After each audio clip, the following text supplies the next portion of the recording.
Greetings, ma'am. I am Nicole Dimabuyo from A112.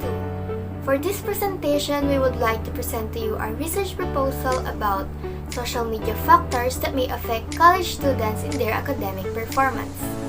To express our views in a clearer manner, we have created a visual presentation that will help you to understand and comprehend what our study is all about. But before we proceed to the introduction of the study, let me first introduce to you our fellow researchers. Pabadilla Chris Ian, Bamba Chad Aldrin, Kidora Costel Joy, and Velasquez Pamela Kathleen.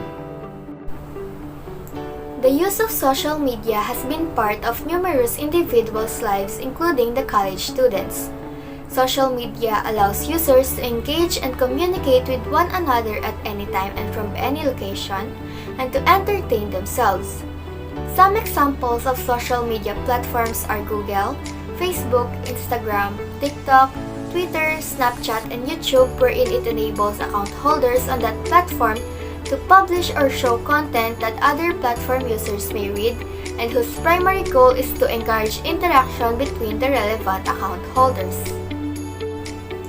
Furthermore, according to the figures of Department of Health, 61 million out of 105 million inhabitants of the Philippines are active internet users. Many people this day consider social media as an essential to their lives. With these findings, there is a possibility that social media can affect how students perform in school. Students often use social media for various purposes. However, considering that some people use it without discipline, the main goal of this study is to determine what factors of social media can lead college students to affect their academic performance in the Holy Angel University for the school year 2022 to 2023. The purpose of this study is to provide a better understanding for the students regarding the advantages and disadvantages of social media in their academic performance. This study aims to determine the factors of social media on the college students' academic performance in the school year 2022 to 2023. Through this study, the researcher seeks to answer two questions. The first research question is, how may social media among college students can be described in terms of virtual learning, virtual interaction, entertaining contents, news and events, and sharing of posts? The second question is, how much time does college students spend in social media networking sites, which will allow the researchers to identify the frequency of usage. Considering that students spend too much time on social media these days, the researchers expect to get a high-frequency usage of social media from the students. It is also expected to have less usage of social media in terms of the dimension of virtual learning, and high usage on the other dimensions, which signifies that social media can have a negative impact on the academic performance of the students. For the significance of the study, this will be greatly important to the following. For the students, this study will allow them to determine the best approach in using social media for their academic performance. In addition, this study will also provide information about the harmful factors of social media and how to prevent them, which will benefit the students. For the teachers and school administrators, this study will provide them information on how social media affect their students' performance, which can also be the foundation for them to teach their students on how to use social media without their academic performance being affected negatively. For the parents, the study will let them be aware of the negative factors and effects of social media on their children. This will also help them to guide their children in using social media in the right way. Lastly, for the future researchers, this study can help them in promoting the proper usage of social media and analyzing the role of school representatives and how their skills have evolved in dealing with the factors of social media. Greetings, ma'am!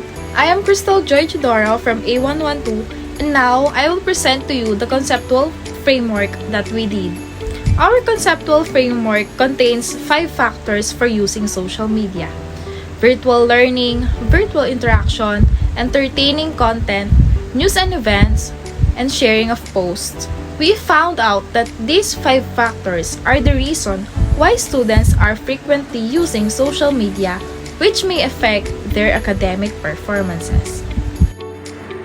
Greetings, ma'am. I am Chris Ian Babadilla from A112. I will present to you the review-related literature and studies that we gathered. According to Oxier and Anderson, in their study stated that even though other platforms do not approach having the same wide impact as YouTube or Facebook, other websites or applications, most notably Instagram, Snapchat, and TikTok, have a particular large following among young people.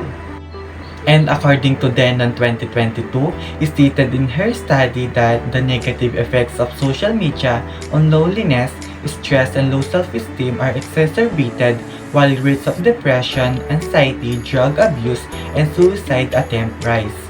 She also remarked in her study that listening to other people's story is the basis of group therapy.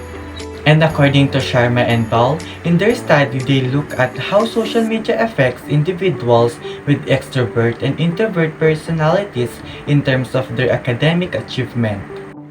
And according to Colhart 2021, in his study shows that 52% of the students who spend more time on social media sites are more likely to perform poorly academically. They don't read books because they prefer to spend their time online chatting and establishing acquaintance on social media platforms. And according to Siva Kumar 2020, the result of ANOVA showed that there were significant differences between academic achievement and the impact of social media among students. Teachers, educators, and students can use social media as a teaching tool. For this study, the researchers will employ the quantitative non-experimental using the survey type technique. In using this, the researcher will be able to determine factors from real-life settings with the use of numbers. The data will be gathered directly from the respondents and will be used in investigating for the study. Our respondents are the students at Holy Angel University during their 2nd semester. Their response will be helpful for us as a researcher to know who are those students who are addicted to social media and who have encountered or experienced the 5 factors of social media. Therefore, we will use purposive sampling. Purposive sampling is the process of selecting respondents based on their potential to clarify a topic, idea, or event. It is essential to ensure the reliability and capability of the research subjects. We conduct a numerical mean for each descriptive scale. We use 6 different choices for them to choose their answer to every questions, and these are strongly disagree, mostly disagree, slightly disagree, moderately agree, mostly agree, and strongly agree.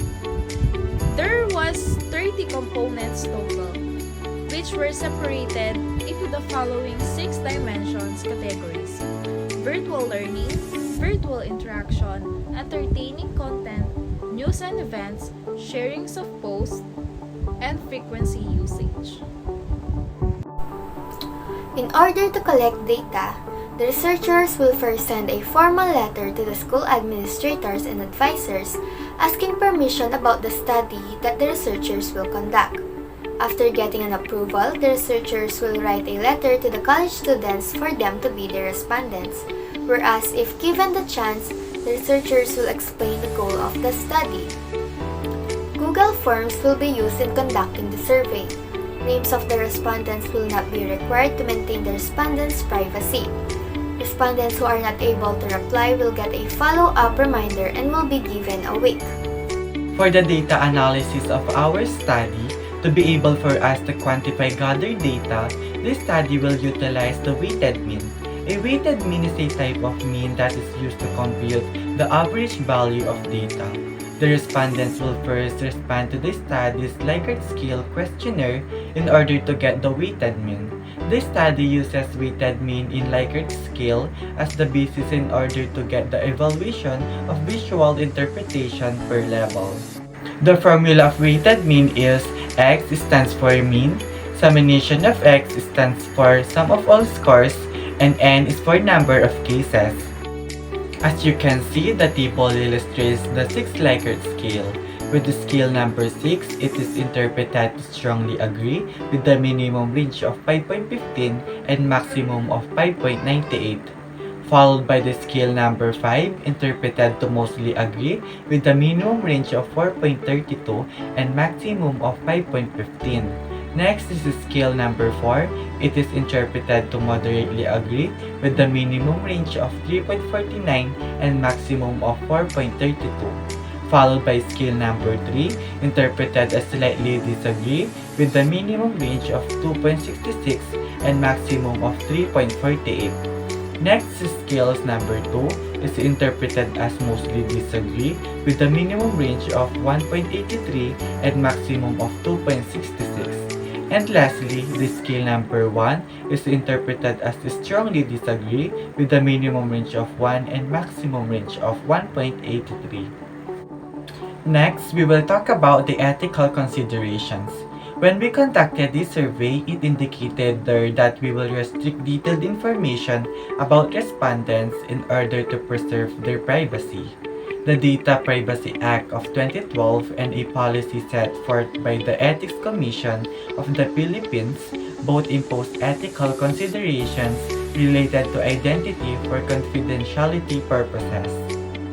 Along with concerns raised, we will talk about the benefits of participation, its voluntary participation, privacy protections, and data management. The right to inform and education regarding the engagement in research that they will be part of exists for research respondents. After performing the research, getting the panelist permission, and their readiness to share the research results, the material will be erased and destroyed in order to protect the identity of the respondents.